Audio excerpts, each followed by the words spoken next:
minha dissertação de mestrado, que se foca na documentação da obra Triptych in Blue, do artista Eugene Hersh. Primeiro vou falar um bocadinho sobre o artista e sobre a própria obra, para contextualizar, e depois vou então desenvolver os processos de documentação, para o qual se recorreu a um sistema de informação geográfica e também a criação de uma base de dados digital.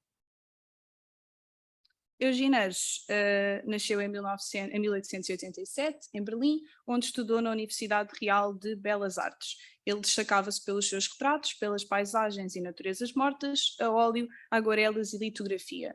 Em 1939, com a perseguição aos judeus a aumentar na Alemanha, ele exila-se em Londres. É quando expõe a obra Triptych in Blue, que se torna um pintor de retratos bastante procurado pelo público inglês. Triptych in Blue foi produzida por volta de 1948, com uma técnica mista de desenho e pintura a óleo. Ela apresenta umas texturas bastante evidentes, muito semelhantes às encontradas em pintura mural. Está pintada sobre tela, nas pinturas 1, 2, 3 e 5 e sobre contraplacado nas pinturas 4 e 6. Apresenta de dimensões máximas 4 metros de altura por 6 de comprimento e atualmente encontra-se na posse da Associação de Coleções e em exposição na Bacalhau Vinhos de Portugal, em Azeitão. À data do início do projeto, apresentava vários problemas de conservação, nomeadamente destacamentos, tanto na camada cromática como na folha metálica, rasgões e alterações de cor, especialmente uma figura que estava mais clara de uma forma bastante evidente.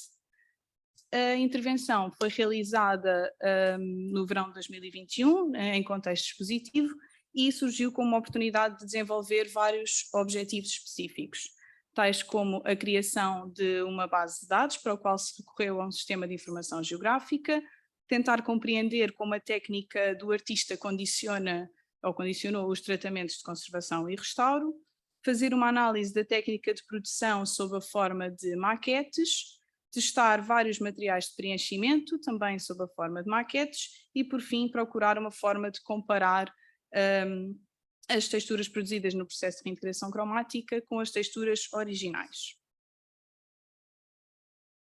Os SIGs são combinados de hardware e software, bastante utilizados para vários propósitos de caracterização espacial. E, em património cultural, são bastante utilizados, por exemplo, em estudos arqueológicos. Eles conjugam informação gráfica com alfanumérica, sob a forma de tabela, e permitem adaptar várias das suas ferramentas de análise espacial a pinturas. Para além disso, é também um processo complementar e não invasivo, que permite obter informações da obra sem contacto físico com a mesma. Existem vários modelos de representação, tais como o modelo matricial e o modelo vetorial. No modelo matricial, focamos na imagem, dividindo-a em células, cada uma com um atributo, e é obtido geralmente pela digitalização de mapas, por fotografias aéreas e de satélite, podendo adaptar-se a qualquer superfície que tenha alterações de altitude. O modelo vetorial, neste modelo a representação é feita sob a forma de linhas, pontos e polígonos, e podemos associar atributos sob a forma de tabela, identificando também e calculando qualquer característica associada a esses atributos. Neste estudo em específico, as camadas matriciais são ortofotografias das obras, ou seja, fotografias digitais que foram corrigidas geometricamente e que foram georreferenciadas, o que lhes foi atribuído um sistema de coordenadas.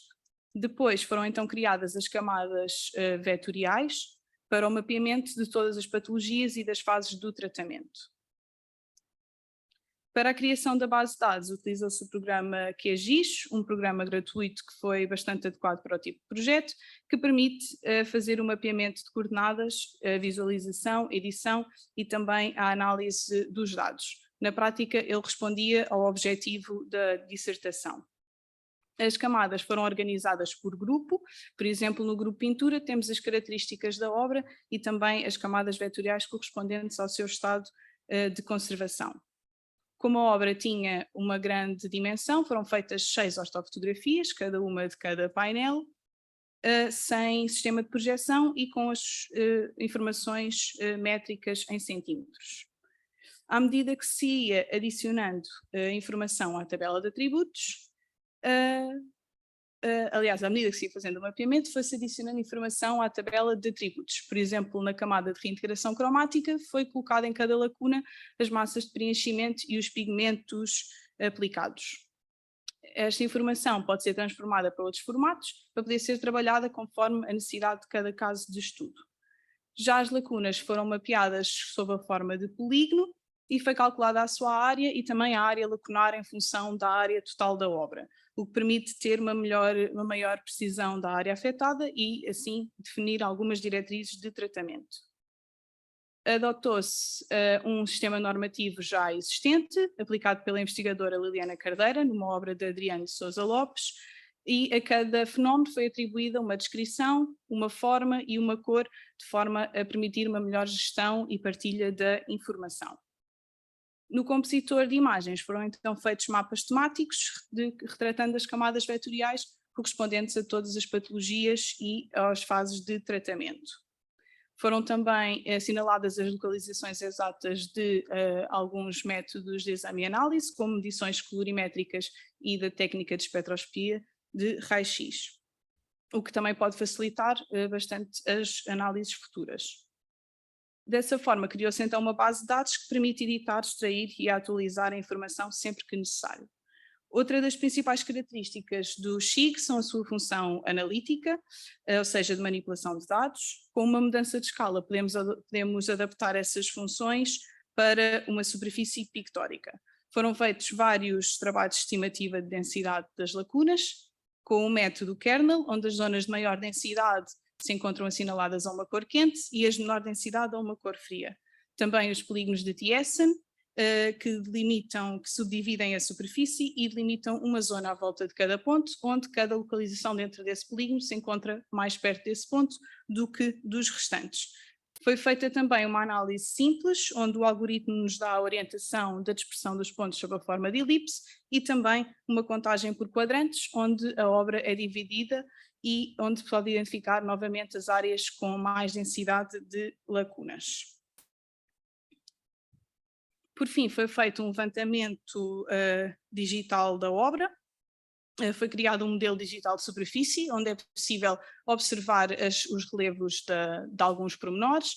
Antes, esse processo foi feito antes da aplicação de massa de preenchimento e depois de algumas lacunas já preenchidas, foi possível constatar que as massas aplicadas se confundiam visualmente com as texturas originais da obra. Desta forma, concluiu-se então que um sistema de documentação é bastante importante nos tratamentos de conservação e restauro e que os XIG podem auxiliar bastante nesses sistemas de documentação. O QGIS permitiu fazer o mapeamento de todas as patologias e de todos os tratamentos e fazer também uma análise espacial que permitiu identificar padrões da distribuição das lacunas na superfície pictórica, associando também as zonas de maior densidade às zonas de maior risco. E essas técnicas permitiram também mostrar que podem ser aplicadas sob vários formatos, adaptando-se às necessidades de cada caso de estudo. A documentação tridimensional, realizada com fotogrametria e computação gráfica, também mostrou ser bastante útil na visualização das texturas, antes, durante e depois do tratamento, e permitiu validar o estudo da aplicação das massas de preenchimento e da reintegração cromática que faziam parte desta investigação. Por fim, o mapeamento das lacunas permitiu contabilizar 20 lacunas na camada cromática, com uma área de cerca de 19 cm², o que representa 0,009% da área total da obra, e na folha metálica 851 lacunas, com uma área de 626 cm², 0,3% da área total. Muito obrigada.